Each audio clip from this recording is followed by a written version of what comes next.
Now, breaking news from NBC4.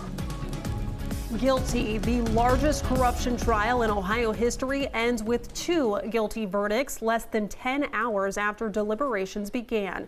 We thank you for joining us for NBC4 at 5. I'm Jennifer Bullock. I'm Jared Smalley. NBC4 broke the news of the verdict this afternoon around 1:40 or so. Former Speaker of the Ohio House, Larry Householder, and former state Republican Party Chairman Matt Borges, both found guilty of racketeering, taking a $60 million bribe from First Energy to pass a bailout bill for the power company's nuclear plants.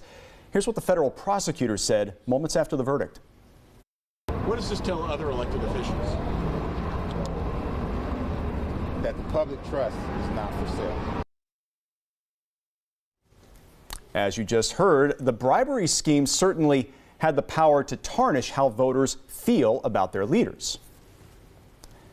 NBC4 State House reporter Natalie Fahmy is live at the State House now with reaction from state lawmakers about the verdict. Natalie, how do you plan to move forward here? Jared, while some lawmakers on both sides of the aisle say they think justice has been served, they say there's still more work to be done.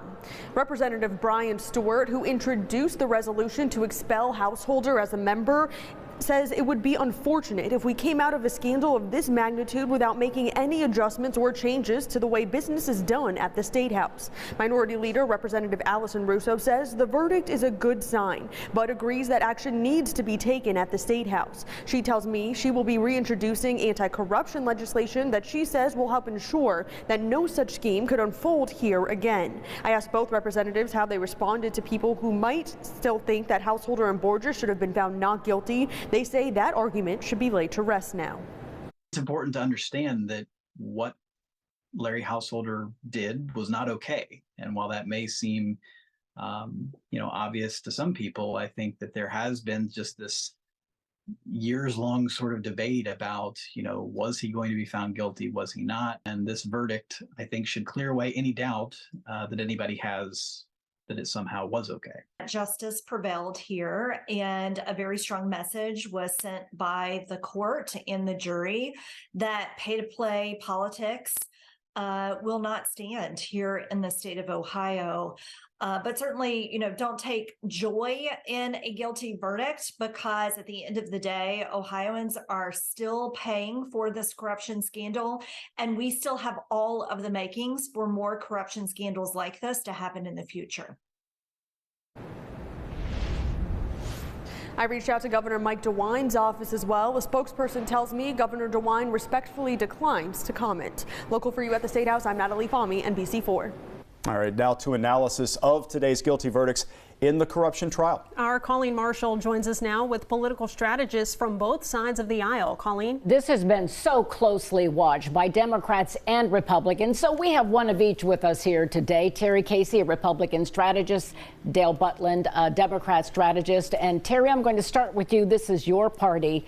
The FBI identified the Ohio State House as the most corrupt in the nation.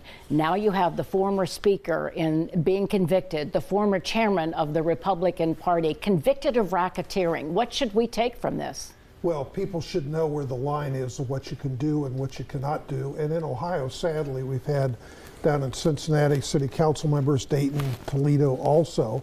And in a way at the State House many years ago, not too far back, the payday lending thing, people knew the FBI was in town and looking for things that were not proper. Now the big question next is, will there be more indictments, more trials?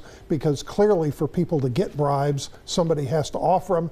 The question is, for First Energy and other people, will there be trials coming involving them? And Dale, I think a big question is, there is evidence that Sam Randazzo, the former chair of the PUCO appointed by Governor DeWine, took a $4 million bribe.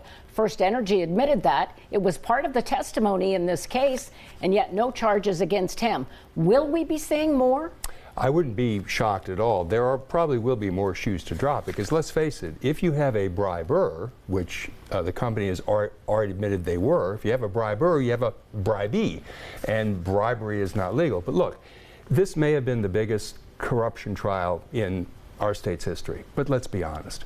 This corrupt pay-to-play culture has engulfed this state for years. Remember just a few years ago we had the ECOT scandal where a guy named Bill Lager got $64 million a year in taxpayer money to run a charter school that graduated 35% of its students in return for giving $1 million in campaign contributions to Republicans.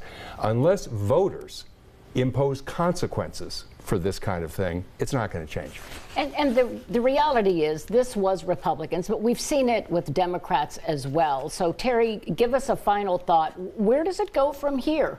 Have people, should they not trust what's happening at the State House? And what does it say that Governor DeWine would not comment on this? Well, part of it, there's still a chance. Both people have said they're going to appeal to the Sixth Circuit Court of Appeals of certain legal questions that might be relevant, might not be relevant. So we still haven't heard the final verdict because there's been other cases like in Virginia where the U.S. Supreme Court reversed things 9-0. But clearly, people at the State House and citizens need to be watching and asking the right questions. We will be back with both of you, I know, tonight at 6. We're out of time right now. But again, Jennifer, this is a case that we're going to be talking about for a long time because what we haven't heard yet is what not only we know what the verdict is, but what will the sentence be? And it could be up to 20 years.